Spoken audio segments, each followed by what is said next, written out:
यह वीडियो जरा गौर से सुनिएगा।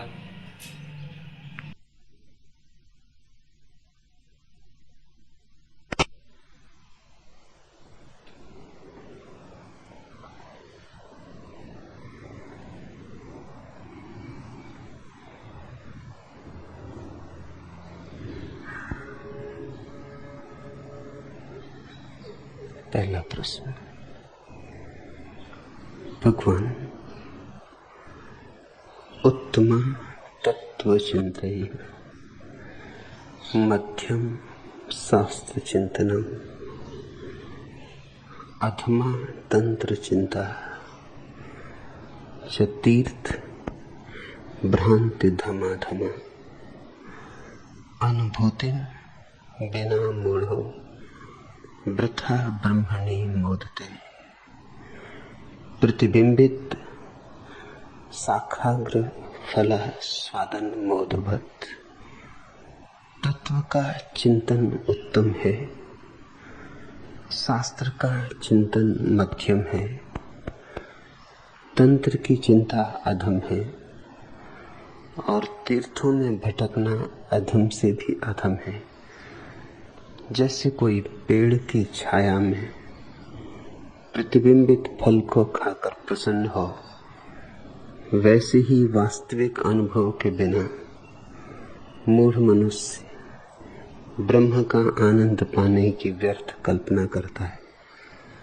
भगवान हमें मैत्रेयी उपनिषद के इन 2 सूत्रों का अभिप्राय समझाने की अनुकंपा करें। पूर्णानंद।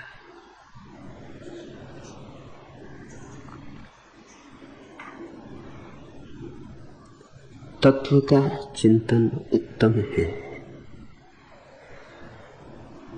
क्योंकि तत्व का चिंतन हो ही नहीं सकता। तत्व का चिंतन असंभव है। तत्व वस्तु नहीं, विषय नहीं। तत्व तो तुम्हारी जीवन ऊर्जा है, तुम्हारा स्वरूप है, तुम्हारी चेतना है। तत्व का चिंतन नहीं होता, तत्व की चेतना होती। तत्व का अनुभव ही तब होता है जब सब चिंतन छूट जाता, सब चिंता छूट जाती, सब विचार शून्य हो जाते। जहां कोई तरंग नहीं होती चित्त पर, जहां चित्त निस्तरंग होता है, वही अनुभूति है तत्व की। इसलिए मैत्रेयी उपनिषद का यह सूत्र महत्वपूर्ण है, इशारा कर रहा है। लेकिन शब्दों में इशारा करना असंभव नहीं तो कठिन तो है ही। उन्हीं शब्दों का उपयोग करना होता है जो उपलब्ध हैं, और सभी शब्द आदमी के गढ़े हुए, और तत्व तो आदमी का गढ़ा हुआ नहीं, इसलिए किसी शब्द में तत्व समाता नहीं।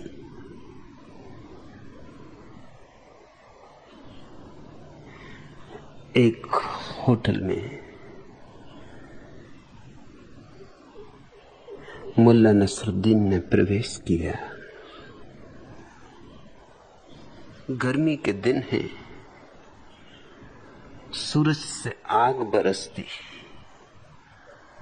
थका मांदा पसीना पसीना आकर होटल में बैठा।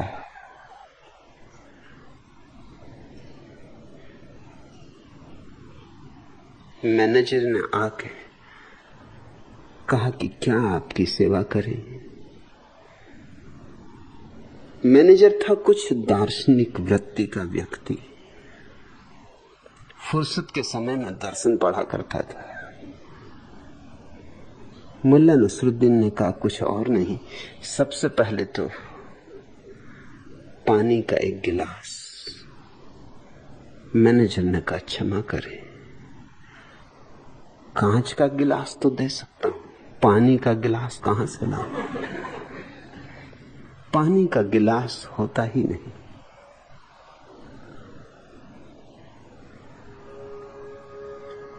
कहते हम सब हैं पानी का गिलास, काम चल जाता है, समझने वाला समझ लेता है। ऐसे ही समझना इस सूत्र के प्रारंभ को, पानी के गिलास की भांति। इस पर अटक मत जाना। उत्तमा तत्व चिंतन, उत्तम है तत्व का चिंतन। ऐसा मत सोच लेना कि तत्व का कोई चिंतन होता है। तत्व का कोई चिंतन होता ही नहीं। तत्व का तो अनुभव होता है, और अनुभव भी तब होता है जब चिंतन शून्य हो जाता है। लेकिन किसी भी शब्द का उपयोग करो, कठिनाई खड़ी हो जाती। अगर कहो तत्व का ध्यान, उपद्रव शुरू हुआ। क्योंकि ध्यान भी तो तुम किसी विषय का करते हो। धन का लोभी धन का ध्यान करता है, काम से पीड़ित काम का ध्यान करता है।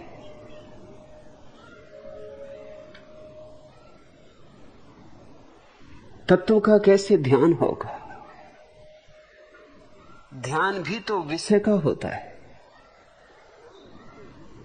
मेरे पास लोग आके पूछते किसका ध्यान करें? राम का, कृष्ण का, बुद्ध का, महावीर का, किसका ध्यान करें? कौन सा ध्यान सार्थक होगा? शब्द ने भरमाया, शब्द ने खूब भरमाया है, सदियों से उलझाया है। जंगलों में भटके लोग तो कभी न कभी घर लौट आते, शब्दों में भटके लोग जन्मों जन्मों तक भटकते रहते। फिर शब्दों में और शब्द लगते चले जाते, शब्दों में और नई नई शाखाएं निकल आती, नए नए पत्ते, नए नए फूल। शब्दों की श्रृंखला का कोई अंत ही नहीं।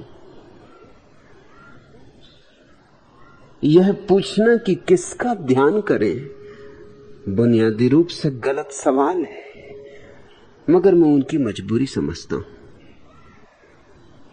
वे हमेशा बाहर की भाषा में ही सोच सकते हैं, क्योंकि सारी भाषा ही बाहर के लिए। भीतर तो मौन है, भीतर की तो कोई भाषा होती नहीं, भीतर तो भाषा की कोई जरूरत भी नहीं। भाषा का उपयोग ही तब है जब हम किसी और से बोल रहे हैं।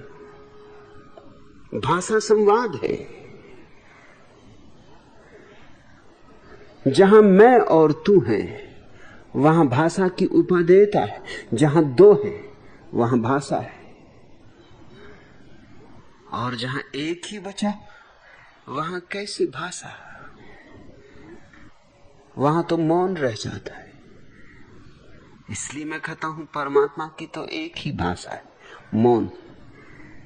वहां बोलकर चूक जाओगे, न बोले पा जाओगे। वहां एक शब्द भी उठ गया तो जमीन और आसमान का फासला हो जाएगा। वहां बोलना ही मत। पश्चिम के बहुत बड़े विचारक, यहूदी दार्शनिक मार्टिन बूबर ने अपनी प्रसिद्धतम पुस्तक में लिखा है, पुस्तक का नाम है मैं और तू, आई एंड दाउ। इस सदी में लिखी गई महत्वपूर्ण से महत्वपूर्ण किताबों में एक है। लेकिन बूबर एक दार्शनिक है, ऋषि नहीं, विचारक है, मनीषी नहीं। सोचा है, समझा है,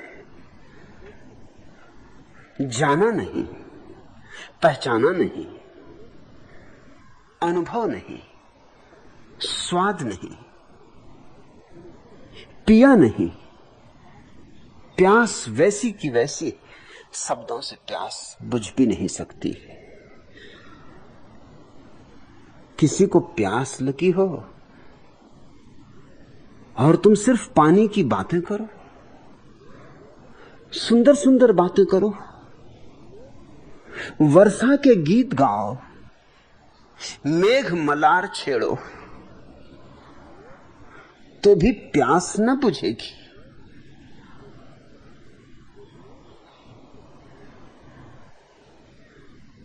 भूख लगी हो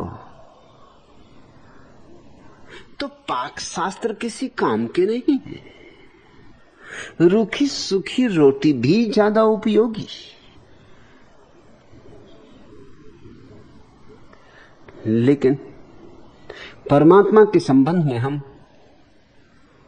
पाक शास्त्रों में उलझे। और क्या है वेद, और क्या है कुरान, और क्या है पुराण, और क्या है बाइबलें। ब्रह्म की भूख है, सत्य की भूख है, और शब्दों के थाल सजे रखे, सुंदर सुंदर थाल। तुम भूखे बैठे हो और रंगीन से रंगीन छपा हुआ मेनू भी तुम्हारे हाथ में पकड़ा दिया जाए तो क्या करोगे? उल्टोगे पलटोगे, पेट तो ना भरेगा। मेनू से तो कभी किसी का पेट भरा नहीं। वैसी ही स्थिति दार्शनिक की, चिंतक की होती। बूबर ने किताब तो बड़ी महत्वपूर्ण लिखी। लिखा है कि परमात्मा और व्यक्ति के बीच जो प्रार्थना का संबंध है वह मैं और तू का संवाद है। लेकिन जहां मैं हो और तू हो वहां संवाद होता है। वहां तू तो मैं में होती, वहां विवाद होता है। संवाद तो वहां है जहां मैं और तू मिलके एक हो जाते, जहां मैं नहीं, तू नहीं, जहां दोनों गए, जहां अद्वय बचा। लेकिन फिर वहां जब विवाद नहीं है तो संवाद भी कहां? संवाद की भी क्या जरूरत? मौन में ही बात कह दी गई, मौन में ही बात समझ ली गई। परमात्मा की भाषा मौन है। बूबर जिस प्रार्थना की बात कर रहे हैं वह प्रार्थना सच्ची नहीं।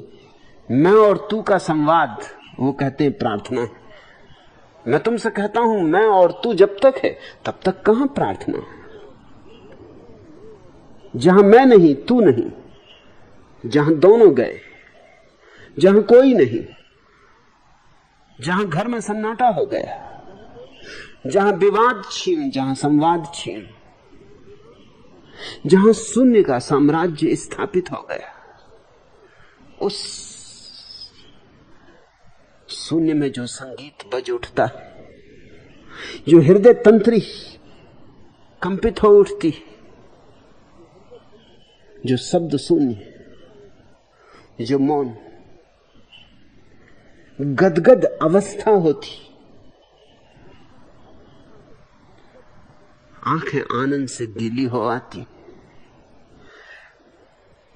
प्राण आनंद से पुलक उठते, एक नृत्य घेर लेता है। उस घड़ी का नाम प्रार्थना है, उसी घड़ी का नाम ध्यान है। ये शब्द ही अलग अलग है। प्रार्थना प्रेमी का शब्द है, ध्यान ज्ञानी का शब्द है, प्रार्थना मीरा का, चैतन्य का, राबिया का, जीसस का, जरथुस्त्र का।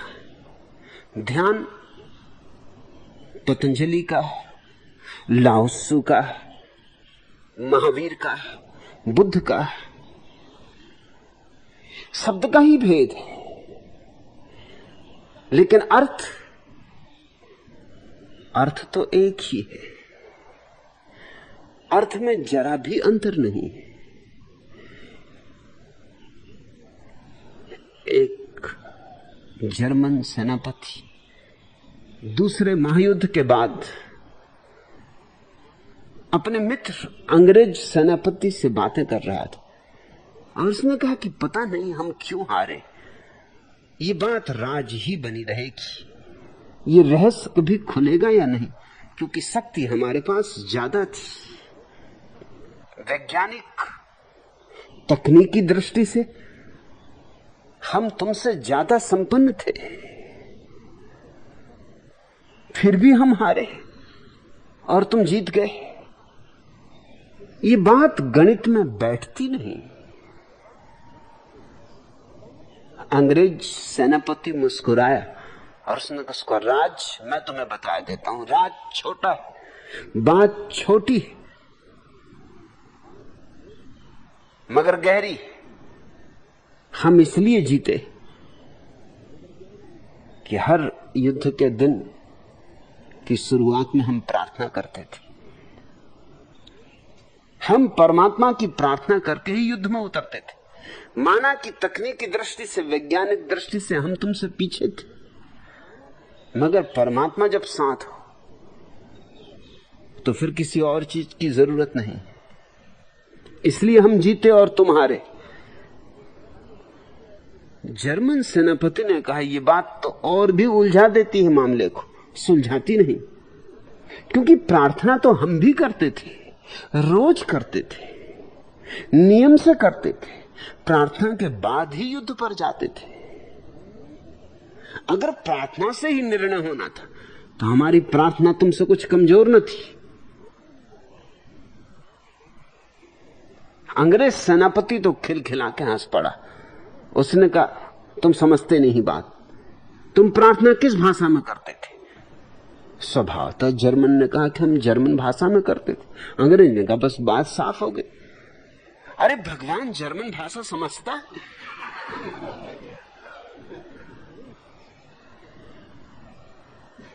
हम अंग्रेजी में करते थे, इसलिए हमारी बात पहुंच गई और तुम्हारी बात नहीं पहुंची। हंसो मत इस पर। सेनापति तो बुद्धू होते हैं, बुद्धू ना हो तो सेनापति ना हो। सेनापतियों को माफ किया जा सकता है, लेकिन तुम्हारे पंडित पुरोहित भी तो यही कहते रहे। वो कहते हैं संस्कृत देव भाषा है, वो ईश्वर की अपनी भाषा है। संस्कृत में बोलोगे तो समझेगा। और जैन कहते हैं प्राकृत में बोलोगे तो समझेगा, और बौद्ध कहते हैं पाली में बोलोगे तो समझेगा, और यहूदी कहते हैं हिब्रू के सिवाय उसे कोई भाषा आती नहीं, और मुसलमान कहते हैं अरबी ही बस उसकी भाषा है, और सब तो आदमियों की इजादें। अगर अरबी उसकी भाषा ना होती तो कुरान अरबी में क्यों उतरता है? सारी भाषाएं आदमी की, उसकी कोई भाषा नहीं। मौन ही उसकी भाषा है। और चिंतन मौन का अभाव है। तत्व को जानना हो तो शून्य होना होता है। इसलिए इस पहली बात को ठीक से समझ लो।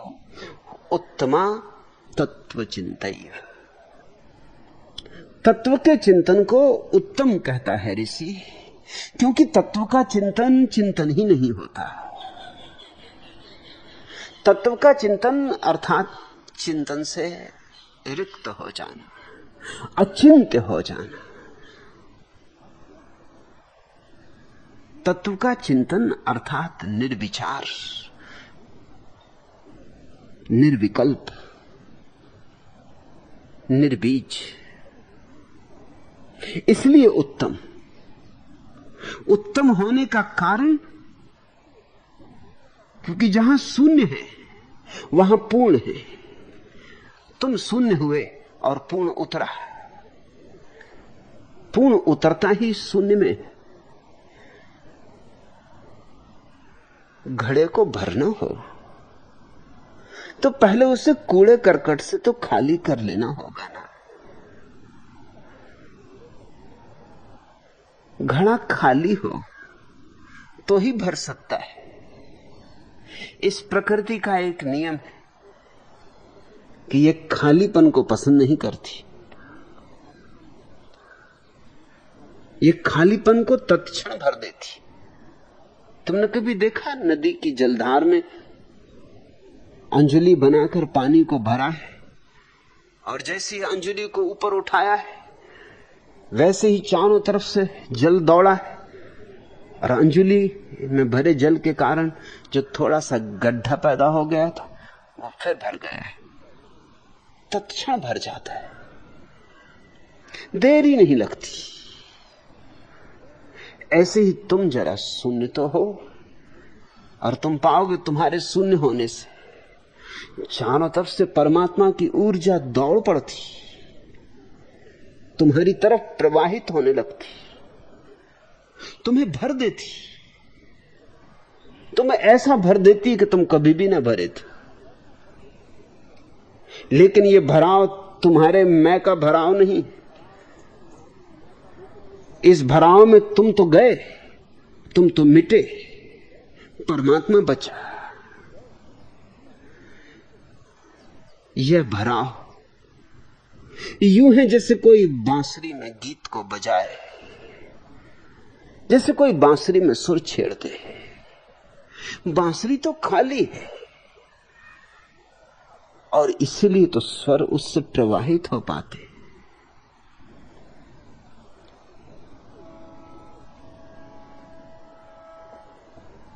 तत्व के चिंतन को उत्तम कहा क्योंकि तत्व का चिंतन चिंतन ही नहीं है।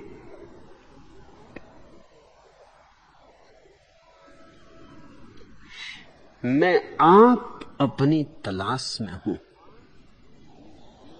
मैं आप अपनी तलाश में हूं। मेरा कोई रहनुमा नहीं है। मैं आप अपनी तलाश में हूं, मेरा कोई रहनुमा नहीं है। वो क्या दिखाएंगे राह मुझको, वो क्या दिखाएंगे राह मुझको, जिन्हें कुछ अपना पता नहीं। मैं आप अपनी तलाश में हूं, मेरा कोई रहनुमा नहीं है।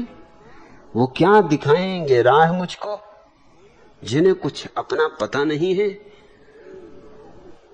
मुसर्रतों की तलाश में है मगर यह दिल जानता नहीं। मुसर्रतों की तलाश में है मगर यह दिल जानता नहीं। अगर गमे जिंदगी न हो तो जिंदगी में मजा नहीं। शऊर ए सजदा नहीं है मुझको, शऊर ए सजदा नहीं है मुझको, तो मेरे सजदों की लाज रखना। शऊर ए सजदा नहीं है मुझको, तो मेरे सजदों की लाज रखना। यह सर तेरे आस्था से पहले किसी के आगे झुका नहीं। शऊर ए सजदा नहीं है मुझको, तो मेरे सजदों की लाज रखना। यह सर तेरे आस्था से पहले किसी के आगे झुका नहीं है। ये इनके मंदिर, ये इनकी मस्जिद, ये जर परस्तों की सजदा गाहें, ये इनके मंदिर, ये इनकी मस्जिद, ये जर परस्तों की सजदा गाहें, अगर ये इनके खुदा का घर है तो इनमें मेरा खुदा नहीं। ये इनके मंदिर, ये इनकी मस्जिद, ये जर परस्तों की सजदा गाहें, अगर ये इनके खुदा का घर है तो इनमें मेरा खुदा नहीं। बहुत दिनों से मैं सुन रहा था, सजा वो देते हैं हर खता पर, बहुत दिनों से मैं सुन रहा था। सजा वो देते हैं हर खता पर, मुझे तो इसकी सजा मिली है कि मेरी कोई खता नहीं। ये इनके मंदिर, ये इनकी मस्जिद, ये जर परस्तों की सजदागाहें, अगर ये इनके खुदा का घर है तो इनमें मेरा खुदा नहीं। यह सूत्र बड़ा क्रांतिकारी है। इस सूत्र में बड़ी आग है। जल सको तो नए हो जाओ, जल सको इसमें तो नया जीवन मिल जाए। उत्तमा तत्व चिंतन, उत्तम है तत्व का चिंतन। मध्यम शास्त्र चिंतनम, और शास्त्र का चिंतन मध्यम, नंबर 2 का। क्यों?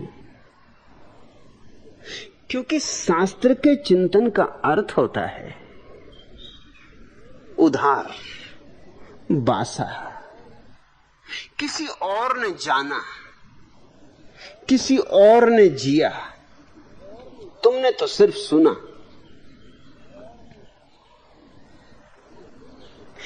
किसी ने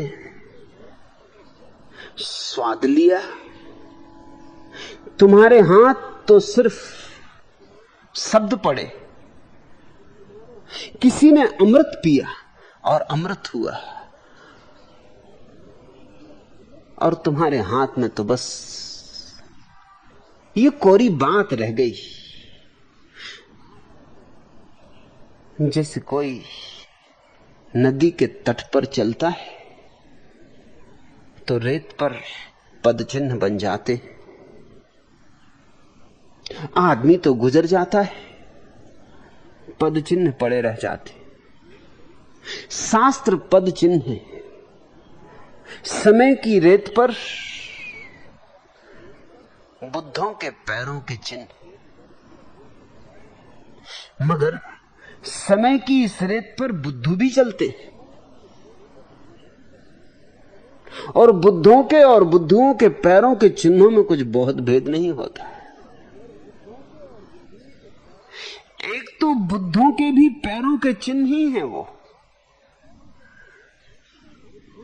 उन पर अगर चले भी तो भी तुम न पहुंच पाओगे, क्योंकि 2 व्यक्ति एक जैसे नहीं होते।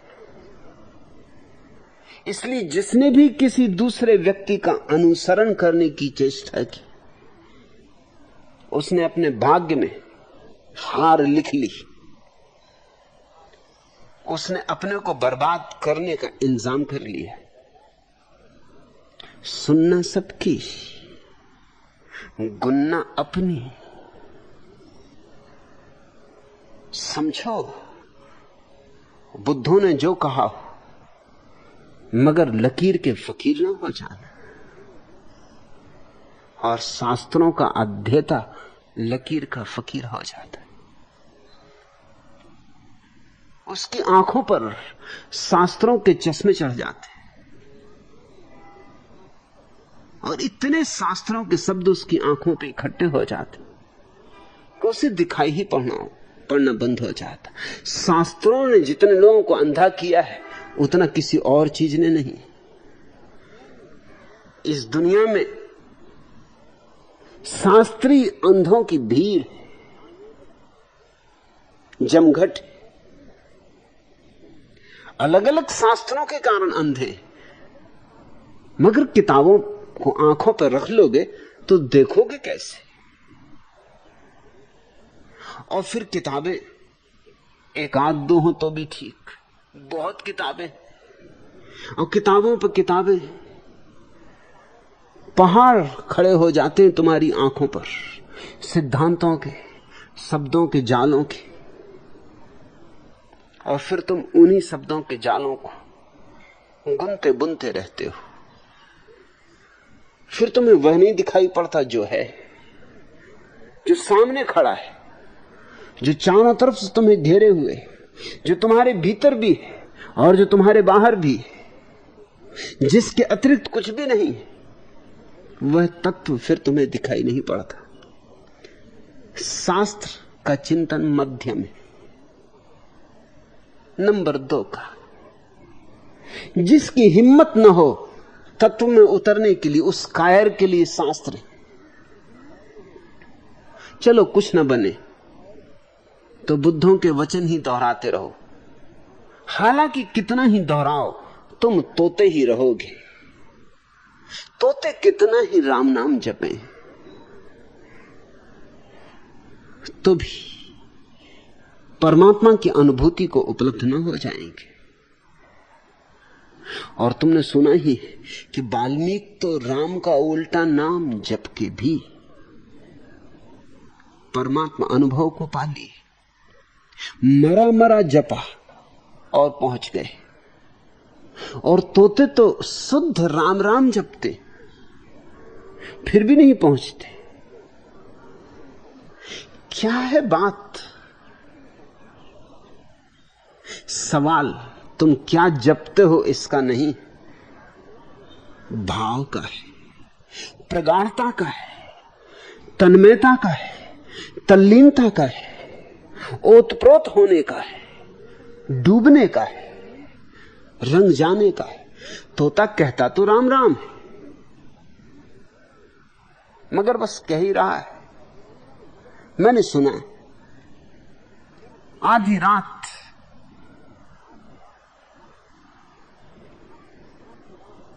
एक व्यक्ति थका मांदा एक होटल के द्वार को खटखटाया। मैनेजर ने कहा, आधी रात है, तुम्हें लौटाऊं ये भी अच्छा नहीं लगता। थके मांदे दूर से आए हो, भूखे प्यासे हो, ये मैं देख सकता हूं चेहरे से, लेकिन सब कक्ष तो भरे हुए हैं।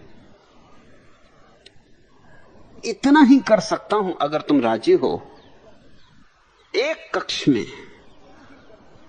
2 बिस्तर हैं, लेकिन एक यहूदी धर्मगुरु, एक रबाई उसमें ठहरा हुआ है। आदमी भला है इसलिए इंकार ना करेगा। तुम भी सो सकते हो। वह युवक इतना थका मांदा था कि उसने कहा कि मुझे सिर्फ सोना ही है,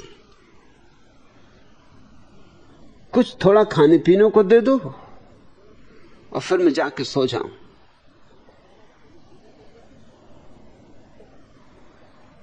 वो ऊपर कमरे में पहुंचाया गया।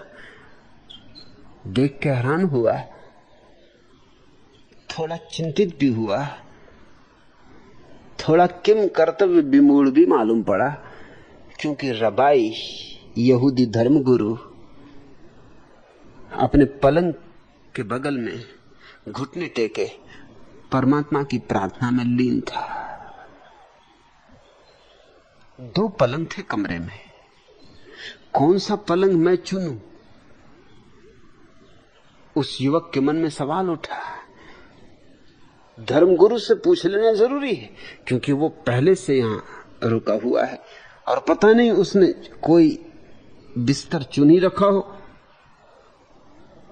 मगर वह कर रहा है प्रार्थना, टोकूं भी तो कैसे टोकूं? और पता नहीं ये प्रार्थना कितनी देर चलेगी, क्योंकि वो ऐसा लीन मालूम हो रहा है कि जल्दी तो टूटने वाली नहीं मालूम होती। सो उसने सोचा, हिम्मत की और उसने कहा कि परम पूज्य, बाधा तो नहीं देनी चाहिए आपकी प्रार्थना में, लेकिन मजबूरी है। सिर्फ इतना इशारा कर दें कि कौन सा बिस्तर मैं चुनूं। डरते डरते ही पूछा था, लेकिन धर्मगुरु ने प्रार्थना भी जारी रखी और हाथ से इशारा भी कर दिया कि वो दूसरा बिस्तर तुम चुन लो। युवक निश्चिंत हुआ, बिस्तर ठीक ठाक करके लेटने जा रहा था। फिर उसके मन में थोड़ी परेशानी हुई, प्यास लगी थी। क्या उठ के खटर पटर करे, पानी पी ले? प्रार्थना में बाधा पड़ेगी। पूछ लेना उचित है। उसने कहा, परम पूज्य, प्यास लगी जोर से, क्या पानी पी सकता हूं? धर्मगुरु ने प्रार्थना जारी रखी और हाथ से इशारा किया कि हाँ पियो। तब जरा युवक की हिम्मत भी बढ़ी और उसने कहा कि महामहिम इतनी और बता दें कि क्या मैं अपनी लड़की को भी, प्रेसी को भी ला सकता हूं? धर्मगुरु ने प्रार्थना जारी रखी और हाथ से इशारा किया कि 2 ले आन। प्रार्थना चल रही है और ये सब कारोबार भी चल रहा है।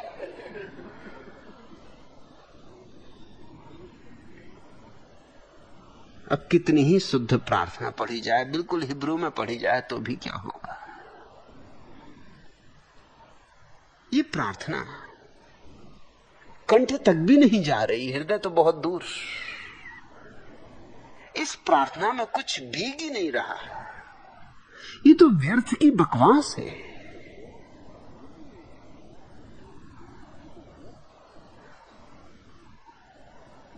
शास्त्रों को तुम दोहरा सकते हो, कंठस्थ कर सकते हो, लेकिन काश इतना आसान होता कि हम औरों के शब्दों को सीखकर सत्य को जान लेते। तो दुनिया ने कभी का सत्य जान लिया होता, सारे लोगों ने जान लिया होता, एक भी अज्ञानी न बचता।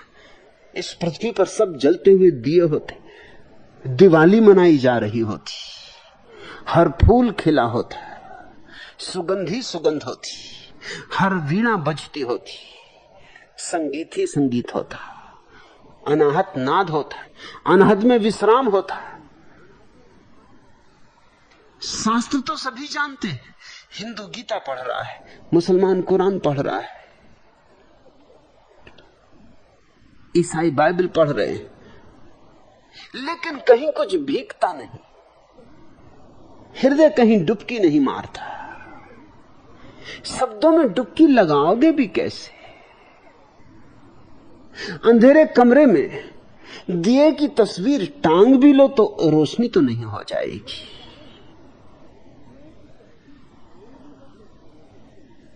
लाख सुंदर तस्वीर हो तो भी तस्वीर तस्वीर है। और शास्त्रों के साथ बहुत खतरा है। खतरा यह है कि जब कोई व्यक्ति प्रबुद्धता को उपलब्ध होता है तो अनुभूति होती है मौन में, और जब वो उस अनुभूति को शब्दों में उतारता है तभी विकृत हो जाती, तभी बहुत कुछ खो जाता। बूंदा बांदी रह जाती, कहां सागर और कहां बूंद। और फिर जब वो बोलता है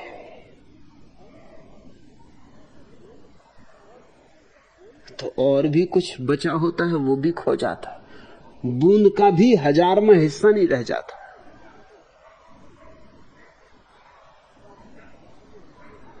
फिर जब दूसरा सुनता है तब कुछ अगर बचा भी हो थोड़ा बहुत, वो भी खो जाता, क्योंकि दूसरा अपने हिसाब से सुनता है। उसकी अपनी धारणाएं, अपने पूर्व से ही लिए गए निष्कर्ष, वो उनके आधार से सुनता है। और अक्सर दूसरों ने शास्त्र लिखे, कृष्ण ने गीता बोली, लिखी नहीं। जीसस ने पर्वत का प्रवचन दिया, लिखा नहीं। बुद्ध बोले, लिखा नहीं। आज तक समस्त सद्गुरुओं की यह प्रक्रिया रही कि उन्होंने बोला, लिखा नहीं। क्यों? क्योंकि बोलने में थोड़ी सी संभावना है कि अगर सुनने वाला प्रीति पगा हो, अगर सुनने वाला भावाविष्ट हो, अगर सुनने वाले ने अपने हृदय के द्वार खोल रखे हो, अगर सुनने वाला गुरु के पास बैठने की कला जानता हो, उपसीदन की कला, उपनिषद की कला, उपासना की कला, अगर गुरु के पास बैठना उसे आता हो, मौन में, चुप्पी में, अहोभाव में, आनंद में, मस्ती में, अगर वो किसी बुद्ध ऊर्जा क्षेत्र का हिस्सा हो, किन्हीं रिंदों की जमात में सम्मिलित हो गया हो, किन्हीं दीवानों से उसका संग साथ हो गया हो, किन्हीं परवानों के साथ परवाना हो गया हो और चल पड़ा हो किसी ज्योति में मर मिटने को, तो शायद गुरु जो कह रहा है वह तो शब्द ही होगा, लेकिन गुरु की भाव भंगिमा, उसकी मुद्रा, उसकी आंखें, उसका उठना, उसका बैठना, उसकी सांसों की धड़कन,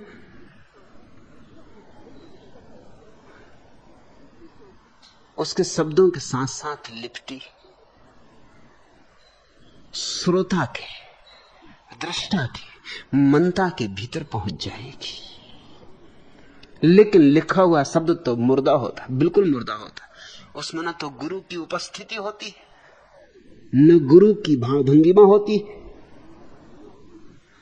न गुरु का उठना बैठना होता है, उसमें तो गुरु की दूर की भी कोई छाप नहीं होती, छापे खाने की छाप होती,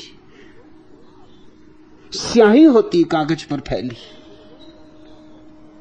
लाश होती, जीवंत कुछ भी नहीं होता।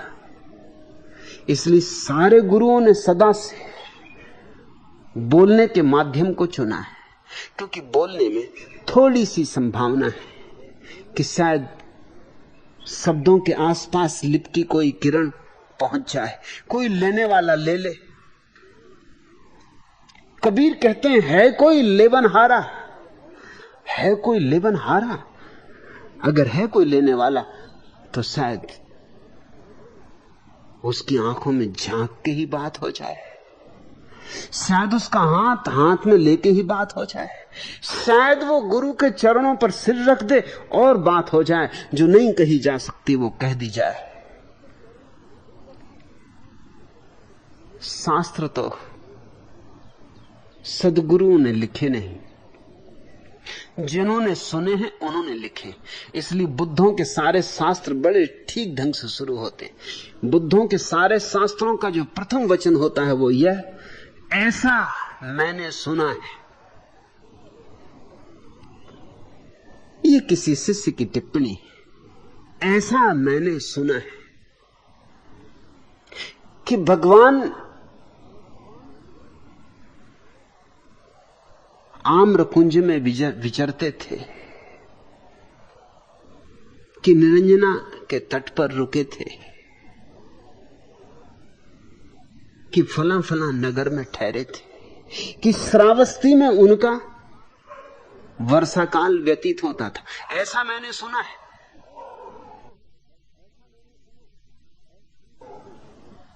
फिर वे जो बोले वह मैं लिखता हूं, वह मैं अपनी सामर्थ्य से लिखता हूं।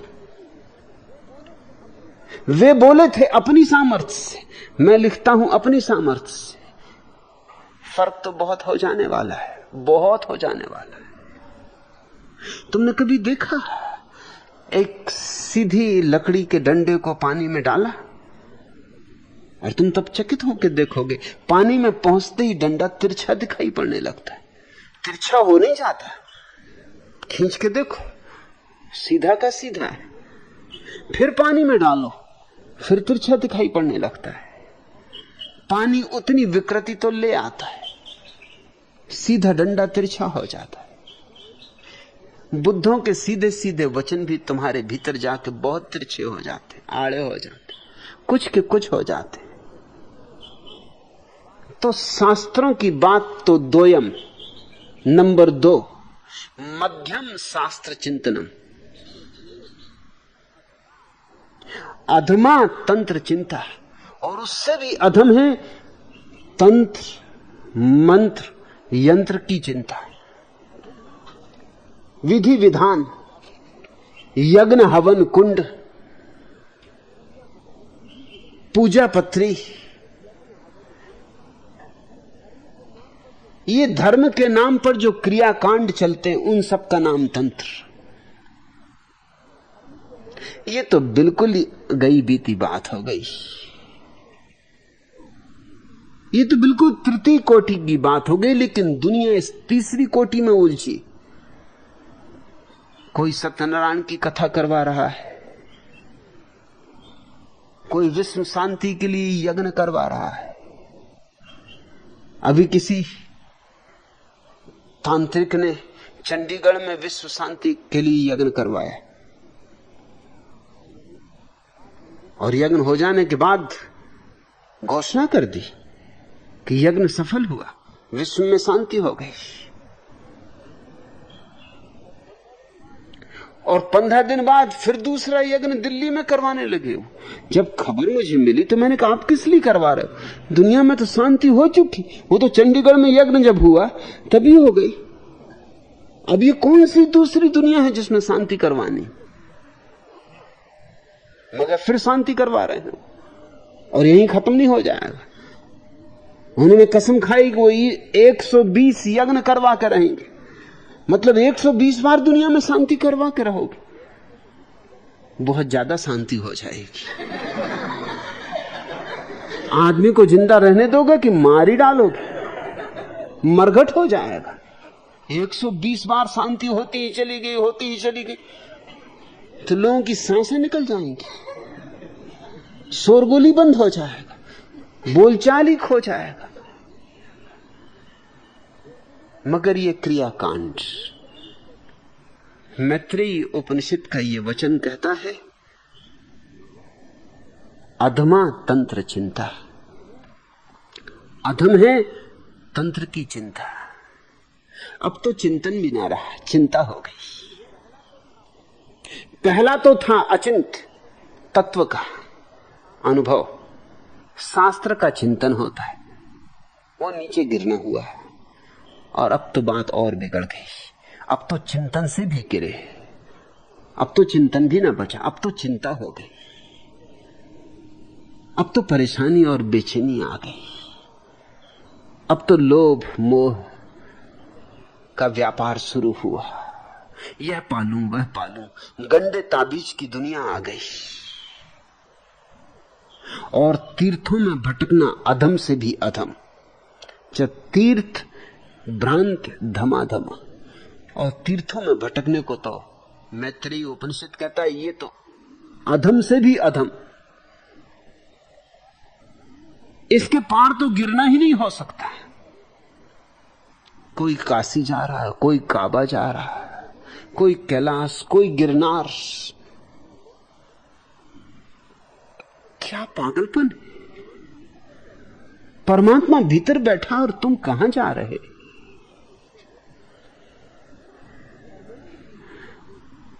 जिसे तुम खोजने निकले हो वो खोजने वाले के भीतर छिपा है, और जब तक तुम उसे कहीं और खोजते रहोगे, खोते रहोगे, जिस दिन सब खोज छोड़ दोगे और अपने भीतर ठहरोगे, अनंत में विश्राम करोगे, उस क्षण पालोगे खोया तो उसे है ही नहीं, वह तो तुम्हारे भीतर मौजूद ही है। एक क्षण को नहीं खोया, सिर्फ भूल गए हो, विस्मरण किया है। स्मरण भर की कोई आवश्यकता है, और ये स्मरण शायद किसी सद्गुरु के सत्संग में तो मिल जाए, लेकिन तीर्थों में क्या है? तीर्थ बने कैसे? कभी कोई सद्गुरु वहां था तो तीर्थ बन गए, लेकिन सद्गुरु तो जा चुका कभी का। बुद्ध कभी बोध गया में थे तो तीर्थ बन गया।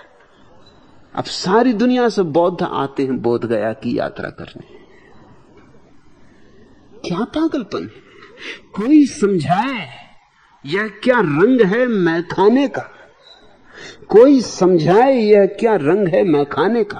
आंख साकी की उठे नाम हो पैमाने का। वो तो किसी साकी की आंख थी जिससे नशा छा गया था, खुमारी आ गई थी। कोई समझाए यह क्या रंग है मैखाने का। आंख साकी की उठे नाम हो पैमाने का। गर्मिये सम्मा का अफसाना सुनाने वालों, गर्मिये सम्मा का अफसाना सुनाने वालों, रक्स देखा ही नहीं तुमने अभी परवाने का।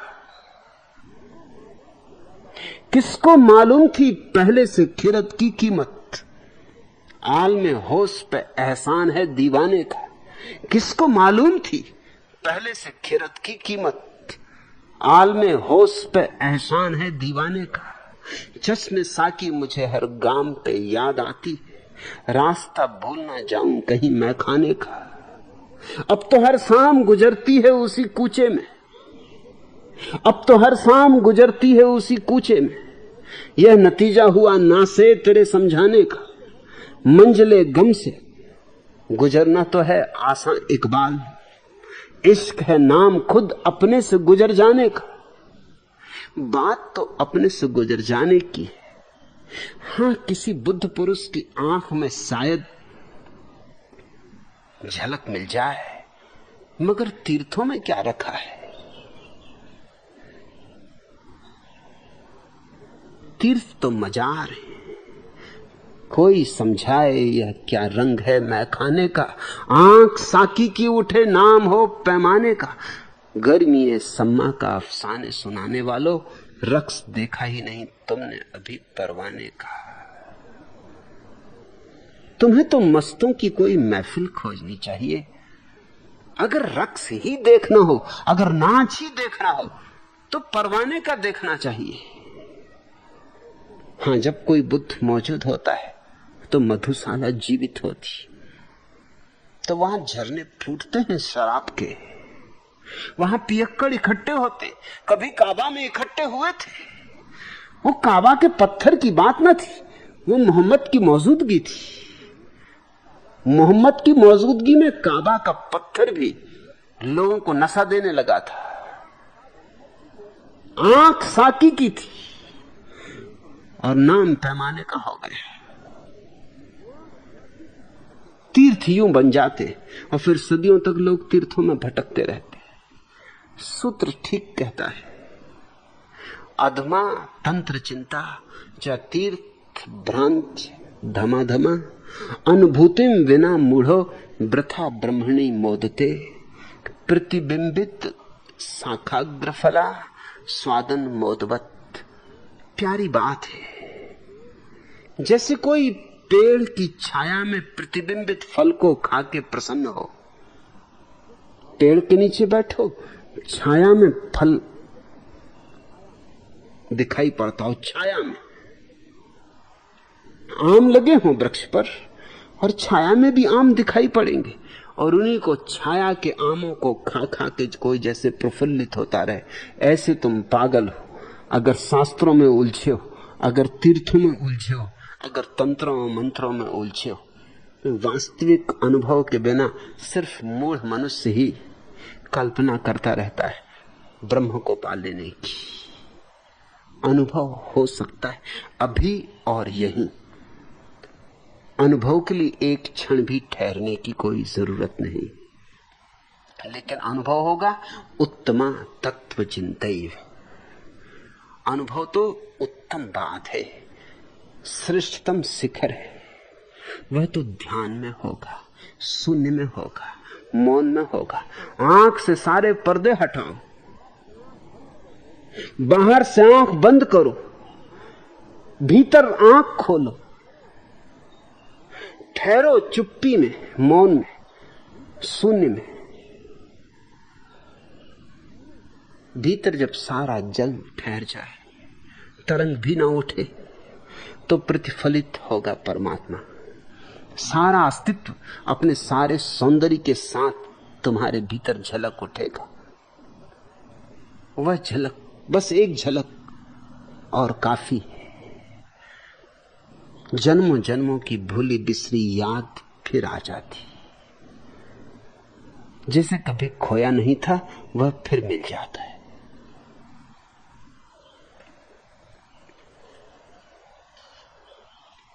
दूसरा प्रश्न, भगवान डोंगरे महाराज अपने प्रवचन के बाद श्रोताओं को लस्सी, बूंदी इत्यादि प्रसाद वितरित करवाते।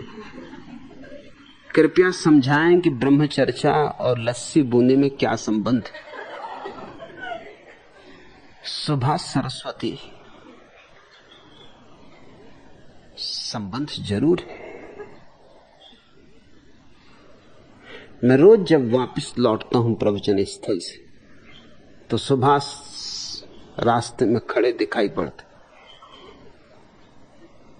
बिल्कुल उदास।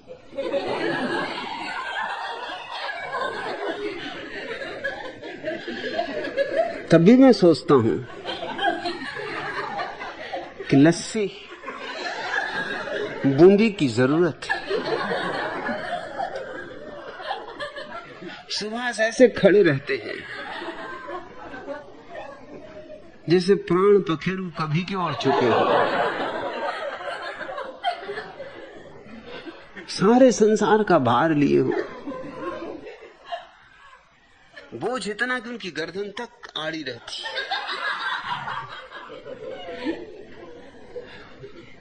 तब मैं भी सोचने लगता हूं कि प्रवचन के बाद लस्सी और बूंदी बंटनी चाहिए। ये बेचारे सुभाष को देखो,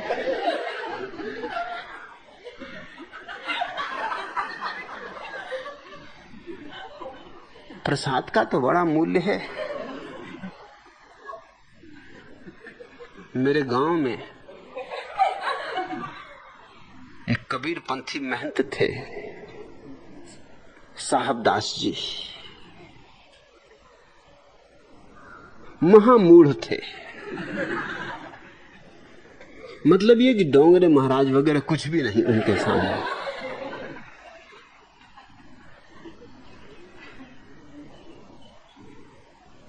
मगर थे वो महंत और बड़ा उनका अखाड़ा था। बड़ी जमीन जायदाद थी, सो लोग मानते थे उन्हें और मैं इसका लाभ उठाता था। लाभ ये था कि गांव में कोई भी सभाओं में उनको निमंत्रित कराता। मुझे उनके व्याख्यान में बहुत आनंद आता था। वो ऐसी ऐसी गजब की बातें कहते थे कि न कभी आंखों देखी न कभी कानों सुनी। वो क्या चले गए संसार से, संसार में वो बात ही न रही। मैं आमतौर से किसी के मरने पर दुखी नहीं होता, मगर साहबदास जब मरे तो मैं दुखी हुआ। उनको मैं निमंत्रण कराता था। कोई भी सभा हो, किसी तरह की सभा हो, राजनीति की सभा हो, साहित्य की सभा हो, धर्म की सभा हो, मैं चला जाता, उनको निमंत्रित कराता कि आपको आना ही है, बोलना ही। वो बोलने को बड़े उत्सुक भी रहते थे। कभी कभी मुझसे पूछते थे कि तू सभी सभाओं का इंतजाम करता, कोई भी सभा हो संयोजक तू ही। मैंने कहा क्या करूं, गांव के लोग मानते नहीं, वो कहते कि संभालो, तो संभालना पड़ता है।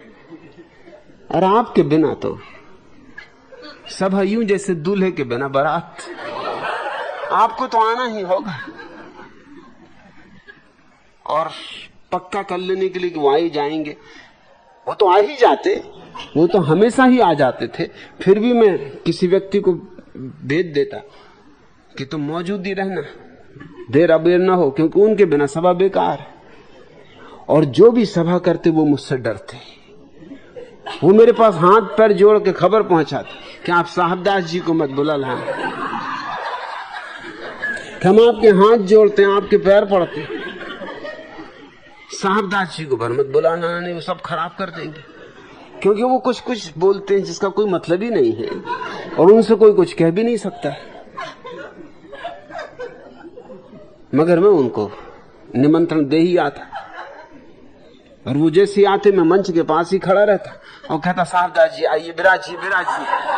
तो उनको भी भरोसा रहता कि मैं संयोजक हूं और उनके डर के मारे, क्योंकि उनके थे तो वो महंत बड़े, कोई ये भी नहीं कह सकता था भाई तुम कौन हो, तुम क्यों उनको बिठाते हो मंच पर, जब हमने उनको बुलाया ही नहीं। तो ऐसे दोनों के बीच में बात चल जाती थी। उनसे कोई कह नहीं सकता था कि आप क्यों मंच पे चढ़ रहे, मुझसे कोई कह नहीं सकता था उनके सामने कि तुम क्यों उन्हें मंच पे बिठा रहे। तो उनको भी भ्रांति रहती कि मैं संयोजक हूं और लोगों को भी पक्का था कि मैं बुला के लाऊंगा, मैं बिना उनकी सभा होने नहीं दूंगा। और फिर मैं अपने 5-7 विद्यार्थियों को रखता, उनसे चिट्ठी लिखवा के पहुंचाने लगता कि साहबदास जी का भाषण होना चाहिए। बीच बीच में मैं खड़ा हो जाता कि बहुत होगी बकवास, साहबदास जी का भाषण होना चाहिए कि जनता की मांग और जनता दुखी होती मगर करो क्या, कि साहबदास जी का व्याख्यान होना चाहिए। जयशंकर प्रसाद की जन्म जयंती मनाई जा रही थी, मैं उनको बुला लाया। जब मैं उनको निमंत्रण दिया उन्होंने कहा ये प्रसाद है कौन? अरे मैंने कहा प्रसाद यानी प्रसाद, अब आप नहीं जानते प्रसाद मतलब हर सभा के बाद जो बंटता है वही। उन्होंने कहा फिर ठीक, फिर मैं बोलूंगा। फिर आकर उन्होंने जो प्रसाद की महिमा गाई, जनता सिर ठोके कि जयशंकर प्रसाद की तो ये जयंती हो रही है और उसमें बूंदी और लस्सी चर्चा चल रही और वो समझा रहा है कि बिना प्रसाद के कोई सभा पूरी होती है। वही तो डोंगरे महाराज कहते और लाभ तो है ही। तुमने डोंगरे महाराज का भी कुछ ही दिन पहले तो वक्तव्य देखा कि पहले शक्ति चाहिए, लस्सी और बूंदे के बिना कहीं शक्ति होती? अरे पंजाबी में जो शक्ति होती वो लस्सी के कारण तो होती। जब पूरा पंजाबी गिलास भर के लस्सी पियोगे तब शक्ति उतरती। और फिर उसके ऊपर से बूंदी भी होनी चाहिए, क्योंकि लस्सी में थोड़ी सी खटास होती, कहीं बुद्धि बिल्कुल खट्टी ना हो जाए, थोड़ी मिठास भी चाहिए। वही तो उन्होंने समझाया कि शक्ति के बिना कुछ भी नहीं हो सकता। शक्ति से होती भक्ति, भक्ति से होता ध्यान, डोंगरे महाराज समझाते। इसलिए तो मैंने तुमसे कहा कि जैसे मेरी सन्यासिनी है मां प्रेम शक्ति, अब उसकी शिष्याएं भी हो गई। राज भारती की पत्नी नीलम उसकी शिष्या हो गई और नीलम ने मुझे पत्र लिखा है कि भगवान मुझे ऐसा लगता है कि शक्ति से मेरे जन्मों जन्मों के संबंध अरे होने ही चाहिए। शक्ति के बिना कहीं भक्ति, भक्ति के बिना ज्ञान, कुछ भी नहीं। और जब नीलम शक्ति की भक्ति हो गई तो राज भारती भी चले आए 2 दिन बाद, वो भी दिखाई पड़ रहे हैं। अरे जब पत्नी ही भक्ति हो गई तब राज भारती भी क्या करे? पति को तो हमेशा पत्नी का अनुसरण करना पड़ता है। अब शक्ति का प्रचार हो रहा है तो वो शक्ति को बढ़वाने के लिए बेचारे मेहनत करते, लस्सी बंटवाते, बूंदी खिलवाते। और प्रसाद की तो महिमा, प्रसाद के बिना कहीं कोई प्रवचन पूरा होता। इसलिए तो मेरे प्रवचन धार्मिक नहीं है, क्योंकि उनमें प्रसाद होते ही नहीं। और लोग जाते ही क्यों है धार्मिक प्रवचन में? प्रसाद के लिए। असली चीज तो प्रसाद है। धार्मिक प्रवचन तो मजबूरी है, सुनना पड़ता है, क्योंकि नहीं प्रसाद कहां से मिलेगा। सरदार विचित्र सिंह ट्रेन में सफर कर रहे थे। पोपटलाल गुजराती, वो उसकी पत्नी भी उसी डिब्बे में थे। पोपटलाल की पत्नी ने पोपटलाल से कहा, पप्पू के पिता, गर्मी लग रही, खिड़की खोल दे। अब पोपटलाल बेचारे गुजराती, न पी कभी लस्सी, न खाई कभी बूंदी। पोपटलाल ने बड़ी कोशिश की पर खिड़की सख्त से सो न खुली, न खुली सो न खुली। सरदार विचित्र सिंह ये देख रहे थे और मुस्कुरा रहे थे। फौरन उठे और एक क्षण में खिड़की खोल दी और पोपटलाल से बोले कि लाला लस्सी पियो। पोपटलाल को दुख तो बहुत हुआ कि कम वक्त सरदार, मगर करे भी क्या। और जब उसने खिड़की खोल दी तो ये भी समझ में आ गया कि इससे झंझट लेना खतरे से खाली भी नहीं। खुद तो खिड़की नहीं खोल पाए थे, ये भीतर तक की खिड़कियां खोल देगा। सो चुप ही रहे। थोड़ी देर बाद पोपटलाल की पत्नी को ठंड लगने लगी। उसने पति से कहा कि पप्पू के पिता, अब खिड़की बंद कर दो। सख्त होने के कारण खिड़की पोपटलाल से बंद नहीं हुई। फिर विचित्र सिंह उठे और उठ के खिड़की बंद कर दी। बोले लाला लस्सी पियो। पोपटलाल को बहुत बुरा लगा। गुजराती थे, सहनशील थे, शांति रखी, गांधीवादी थे, अहिंसा में भरोसा करते थे। भीतर ही भीतर अहिंसा परमो धर्मा का विचार भी किया, मगर चोट तो बहुत लगी कि लस्सी पियो। एक कम वक्त सरदार बार बार लस्सी पियो, लस्सी पियो, इसने समझ क्या रखा है। और फिर पत्नी के सामने ही बेइज्जती हो रही। एकांत भी होता, पत्नी ना होती तो भी ठीक था। पत्नी पे भी विचित्र सिंह का असर पड़ रहा है। वो भी विचित्र सिंह की तरफ आंखें फाड़ फाड़ के देख रही। अरे मर्द बच्चा मालूम होता। पोपटलाल वैसे ही छोटे और छोटे हुए जा रहे। पोपटलाल को बहुत बुरा लगा। बदला लेने का इरादा किया। रास्ता ढूंढने लगे, कोई अहिंसावादी कोई रास्ता होना चाहिए जिसमें झगड़ा झांसा भी ना हो, क्योंकि आदमी खतरनाक है और वहां कोई और है भी नहीं। पत्नी है, पोपटलाल है और विचित्र सिंह। पिटेंगे भी और पत्नी भी हाथ से जाएगी, क्योंकि पत्नी इतने गौर से देख रही विचित्र सिंह को। वो जंजीर खींचने का झूठ मूठ बहाना करने लगा। पोपटलाल ने तरकीब निकाली, गांधीवादी तरकीब। झूठ मूठ जंजीर खींचने का बहाना करने लगा। पोपटलाल से जंजीर न खींचते देखकर विचित्र सिंह ने आओ देखा ना था, थे तो सरदार ही, आ गए चक्कर में, सटाक से जंजीर खींच दी। और पोपटलाल से बोले लाला मैंने कहा ना कि लस्सी पियो। झटके के साथ ट्रेन रुक गई। गार्ड आया। बिना किसी कारण जंजीर खींचने के कारण विचित्र सिंह को 500 रुपए का जुर्माना भरना पड़ा। पोपटलाल प्रसन्न कि क्या मारा, चारों खाने चित्त कर दिया, इशारे से चित्त कर दिया। ना हल्दी लगी ना फिटकरी, रंग चोखा हो गए। सीना फुला के गौर से पत्नी की तरफ देख के मुस्कुरा रहे कि देखा पप्पू की मां क्या लस्सी पिलाई सरदार को। अब बोलने की बारी स्वभावता पोपटलाल की थी।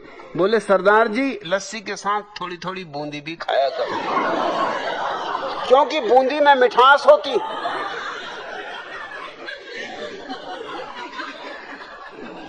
और ज्ञान मीठा होता है,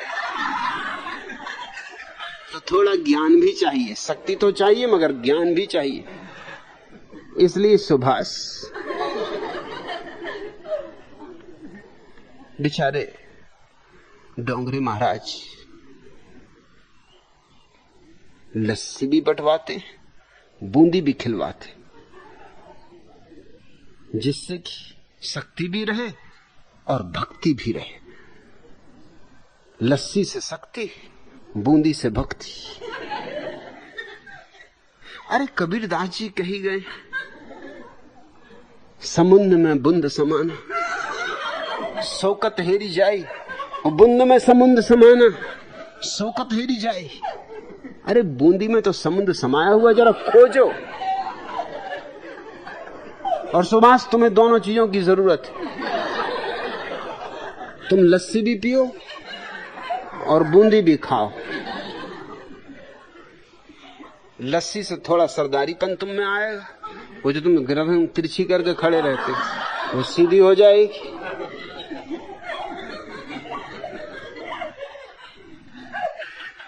और बूंदी से तुम्हारा ज्ञान भी थोड़ा बढ़ेगा, नहीं तो अज्ञानी के अज्ञानी रह जाओगे। और तुम्हारी अवस्था पोपटलाल की, क्योंकि पत्नी सुभाष की गुजराती, तुम पत्नी का भी ख्याल रखो। अगर लस्सी न पी लाला तो हमारे कोई संत महाराज तुम्हारी पत्नी को ले भागेंगे।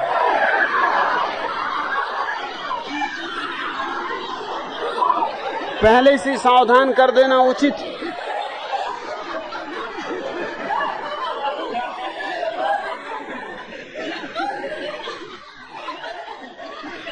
आखिरी सवाल। भगवान, मेरे पिताजी आप पर बहुत नाराज हैं, आपके विचारों से तो सहमत है, यहां तक कि सन्यास भी लेना चाहते। नाराजगी का कारण है आपके चंदूलाल मारवाड़ी के लतीफे। मेरे पिताजी मारवाड़ी हैं, उनका नाम चंदूलाल है।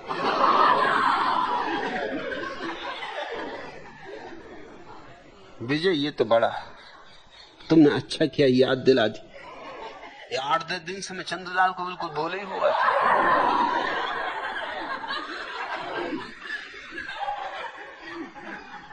और तुम्हारे पिताजी हैं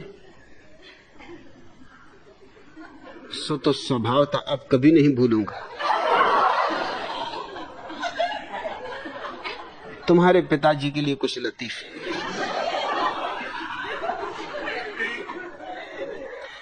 न्यायाधीश ने अदालत के कटघरे में खड़े सेठ चंदूलाल से कहा, इतनी छोटी सी बात के आधार पर सेठ तलाक नहीं दिया जा सकता। क्या तुम्हारे पास कोई ठोस प्रमाण भी है जिनसे पता चले कि तुम्हारी पत्नी तुम्हारे प्रति वफादार नहीं? चंदूलाल ने कहा, एक नहीं हजारों प्रमाण है माई लाश। कल की ही रात की बात है, ये रात को 3 घंटे गायब रही और पूछने पर सफाई पेश करने लगी कि मैं अपनी सहेली गुलजान के साथ सिनेमा देखने गई थी। जज ने पूछा, मगर तुम्हें ये कैसे पता चला कि तुम्हारी पत्नी झूठ बोल रही थी? चंदूलाल ने कहा, क्योंकि कल रात को मैं तो खुद ही गुलजान के साथ सिनेमा देखने गया। अब आप स्वयं सोचिए कि ये औरत मेरे साथ सरासर धोखा कर रही है या नहीं। तुम्हारे पिताजी हैं तो मैं क्या करूं विजय। आदमी वो गजब के। फजलू अपने साथ पढ़ने वाली रीता नामक एक लड़की पे फिदा हो गए। एक दिन ये पता लगा कि वह किस मोहल्ले में रहती, फजलू वहां जा पहुंचा। अब मुश्किल ये थी कि उसका घर कैसे ढूंढा जाए। फजलू ने सामने से चले आ रहे एक वृद्ध सज्जन से पूछा, दादाजी क्या आपको पता है कि रीता कहाँ रहती? मैं उसका भाई हूं, लेकिन 5-6 सालों के बाद इस शहर में आया हूं, अतः पहचान नहीं पा रहा हूं कि उसका मकान कौन सा है। सब बदला बदला नजर आ रहा है। उस बूढ़े आदमी ने फजलू के कंधे पर हाथ रख के कहा, तुमसे मिलकर बड़ी प्रसन्नता हुई बेटे। मैं रीता का बाप सेठ चंदूलाल मारवाड़ी।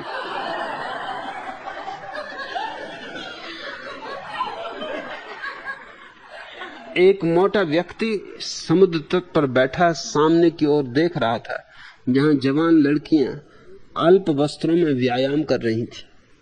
पास से गुजरते हुए दूसरे मोटे व्यक्ति ने कहा, आपका क्या ख्याल है सेठ चंदूलाल, क्या इससे वजन घटता है? चंदूलाल ने जवाब दिया, क्यों नहीं, इसी दृश्य को देखने के लिए तो मैं रोज सुबह 3 मील चल कर आता हूं। अरे वजन क्यों नहीं घटेगा? घटता है।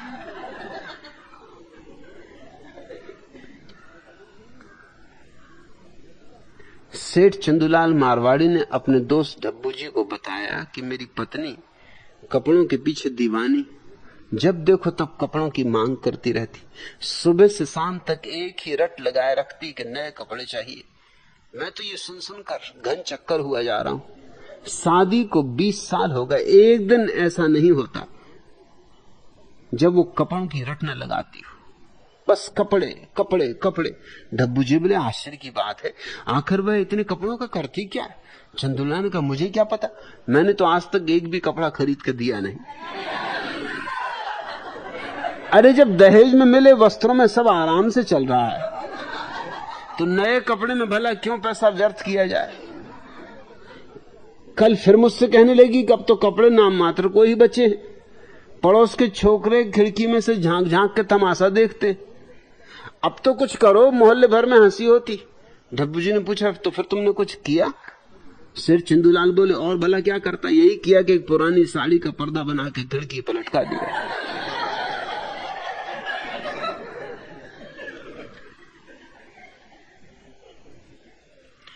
पहुंचे हुए व्यक्ति हैं तुम्हारे पिताजी विजय। नसरुद्दीन ऑफिस गया था, फजलू स्कूल। गुलजान घर में अकेली थी। दोपहर को नसरुद्दीन के दोस्त सेठ चंदूलाल आए और धीरे धीरे बातों ही बातों में 1000 रुपए के बदले में गुलजान को अपना स्त्रीत्व बेचने के लिए फुसलाने लगे। कुछ समय तक आना करने के बाद गुलजान तैयार हो गई।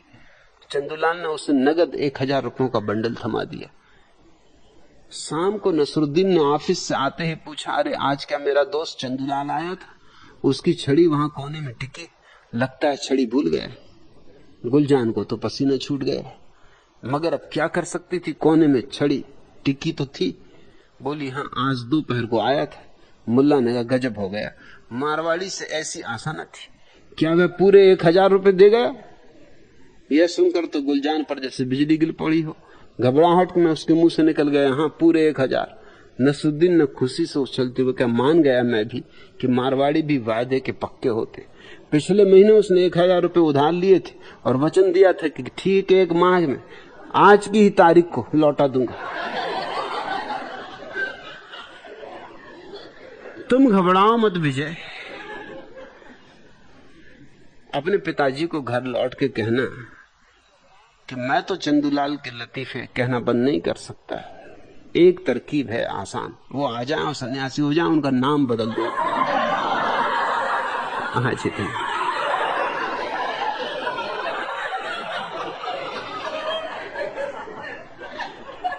अगर यह वीडियो आपको अच्छी लग रही हो तो वीडियो को लाइक और चैनल को सब्सक्राइब करें।